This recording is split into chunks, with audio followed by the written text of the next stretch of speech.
Hello children, now we are going to start off with the last lesson of the class 6 English textbook Honeysuckle. The name of the lesson is Banyan Tree. Okay, now before I start the lesson, I will just give you a little introduction about the author. The story of Banyan Tree is written by Ruskin Bond.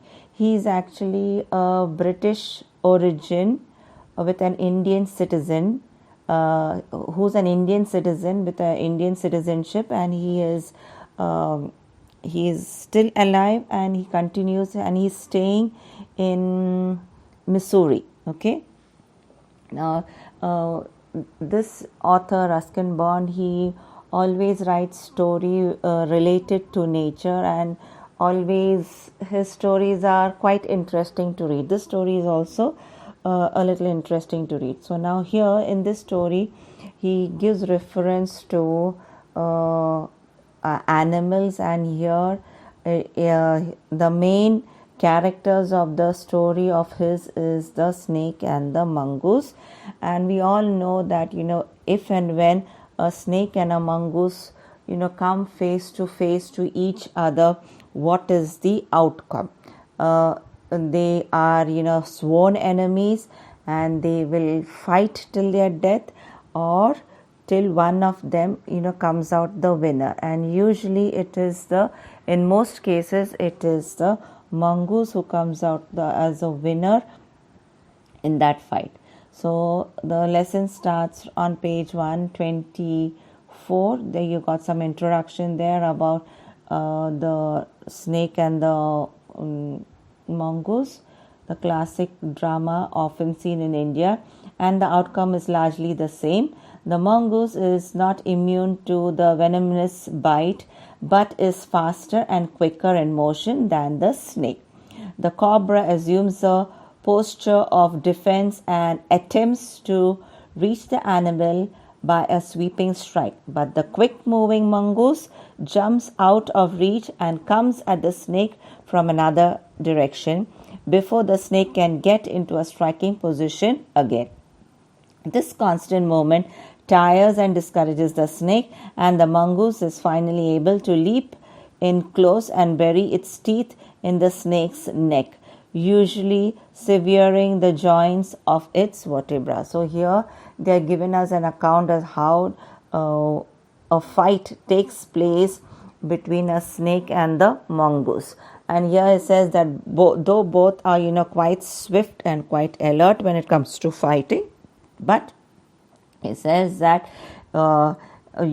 usually the mongoose is the one who is more quicker than the snake, and when both of them are opposite each other and both are on the defensive wanting to strike, it is a mongoose who is a little more quicker. He just moves away from that place, and then before he gives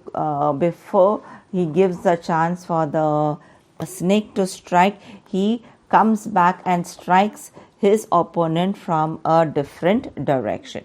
Okay, so now coming to page 125, and I will explain the lesson. First I will read two paragraphs, and then accordingly I will give you the explanation. Part 1.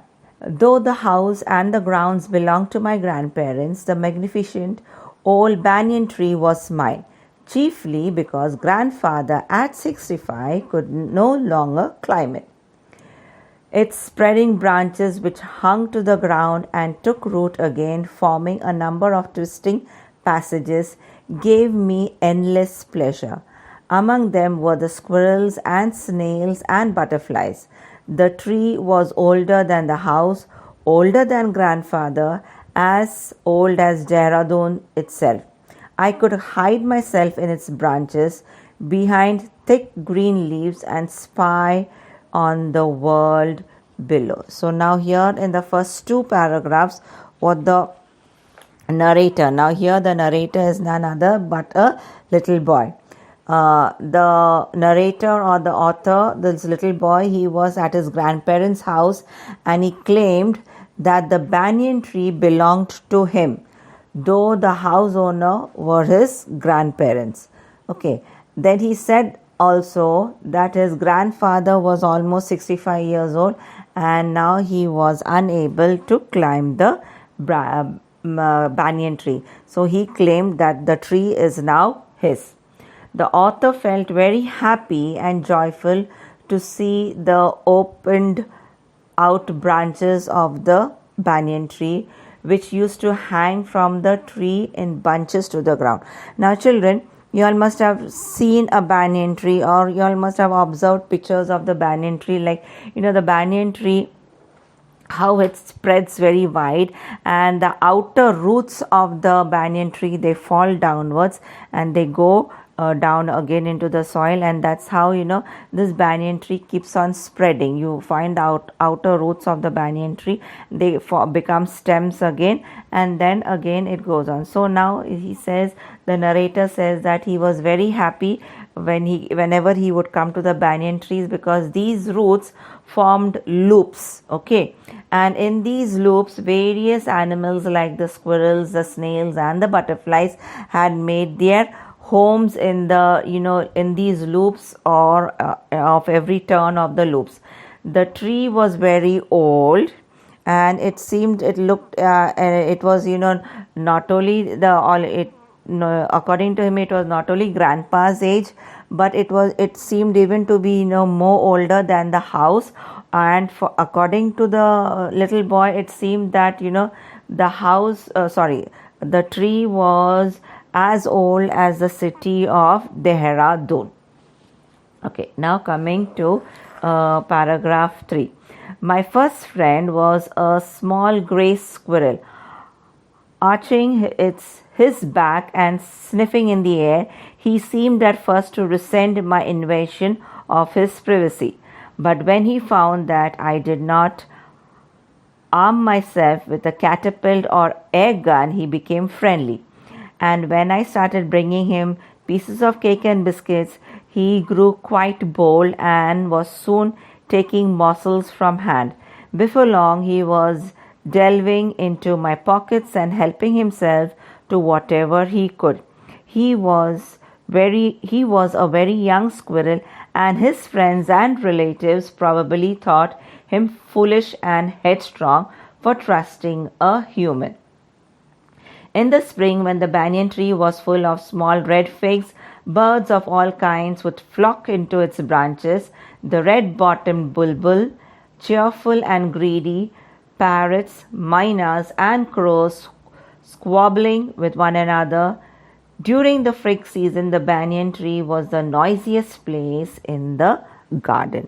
So now here the little boy goes on to say that who was his first friend that he made. So he says that his first friend who he made in the banyan tree was a little squirrel, and this little squirrel now it straightened its back and it smelled into the air. So now he's giving us a description about the behavior of the squirrel, and he says that in the very beginning the squirrel, because the squirrels and all birds and animals and all, they are happy to be in their own surrounding without the intrusion of we human beings. So here he says that when this little squirrel noticed the narrator, or this little boy, he did was that he arched his back and smelt into the air. So he was getting a new smell.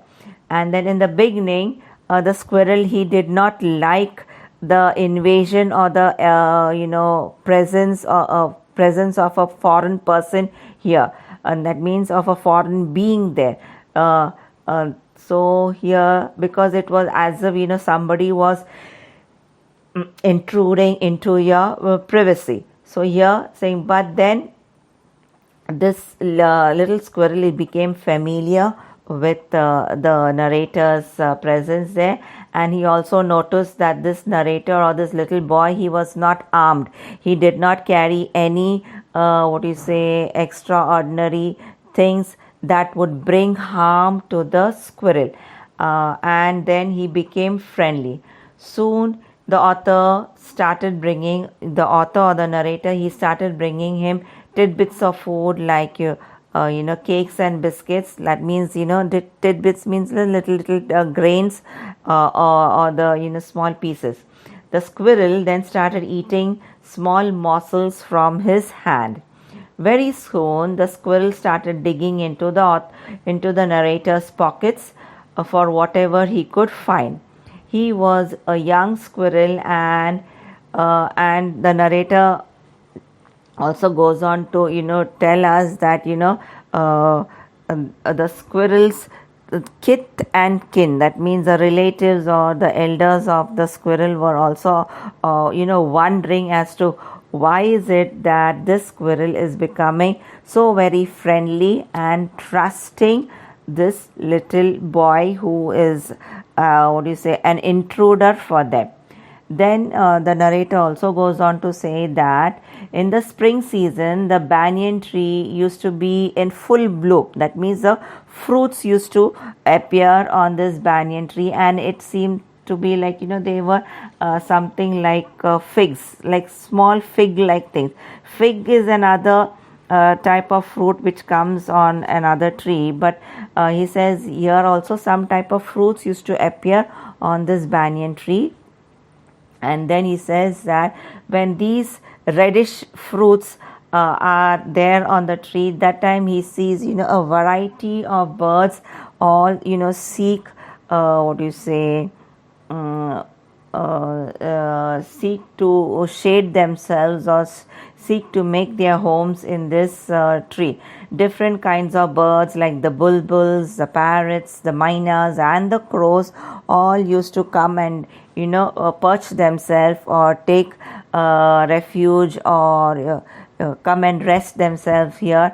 And then you say when so many varieties of birds all come under and rest under one shade, then they all usually tend to have a fight amongst themselves. And that's what he says, that he could hear squabbling between one another. Squabbling is nothing but a quarrel going on noisily between the birds. Okay, so that is what here he says. And their voices together used to make the place noisy in the garden during that fig season, or during the season when the fruits appear on this banyan tree. Halfway up the tree, I had built a crude platform where I could spend the afternoons when it was not too hot. I could read there, propping myself up against the tree with a cushion from the living room. Treasure Island, Huckleberry Finn, and the story of Dr. Dolittle were some of the books that made up my banyan tree library. When I did not feel like reading, I could look down through the leaves at the world below. And on one particular afternoon, I had a grandstand view of that classic of Indian wilds, a fight between a mongoose and a cobra. So now here the narrator goes on to says that this was all that he noticed. And then after that he says that on the tree, the narrator, or this little boy, he made a platform for himself. When he says not platform, it was using all the crude and available resources what he could get immediately from the tree. That means some branches of the tree and the thing he took. So in the afternoon, when it was not very hot, he used to spend his time there, and he would to make himself a little more comfortable, he would bring a cushion from his house or from his grandparents' home there, and he would pick up some books that he would like to read and spend time reading. So some of the books that he would bring were Treasure Island, Huckleberry Finn, and the story of Dr. Dolittle. And then he would prop himself against the tree with a cushion. So he would make himself or seat himself in a comfortable position in such a way that he would keep the cushion against the trunk of the tree, and make himself comfortable, and then he would continue reading all these books that made up his banyan tree library.